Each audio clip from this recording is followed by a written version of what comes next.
We're talking about babies born to illegal immigrants who are in this country, who, pursuant to our Constitution, have automatic American citizenship if you're born in this country.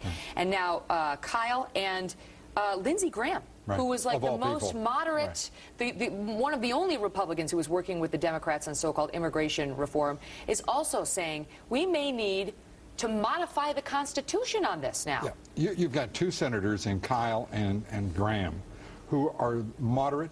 They were working with the leftist organizations, the U.S. Chamber of Commerce, the National Immigration Reform, a host of other groups, to come up with an intelligent compromise. These two senators realize they've been told to go to hell, that those groups want the full loaf. They're not going to compromise. They're not going to yield, and they're reacting accordingly, in my opinion. And the idea that anchor babies, though, require somehow changing the 14th Amendment.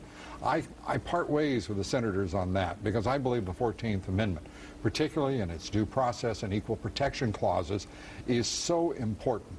It lays the foundation for the entire Bill of Rights being applied in the states. Well, you could repeal part of it and leave the other parts in place. But they're focused on the part that makes you an American citizen automatically upon being born here. I believe that would be better handled legislatively. It would be better handled in a court challenge rather than I am. Do you support it, though? Because the controversy is, what are you going to do? Criminalize a bunch of babies, you know, who through no fault of their own are born in this country to illegals? I absolutely have maintained for years that the anchor baby issue is one of law.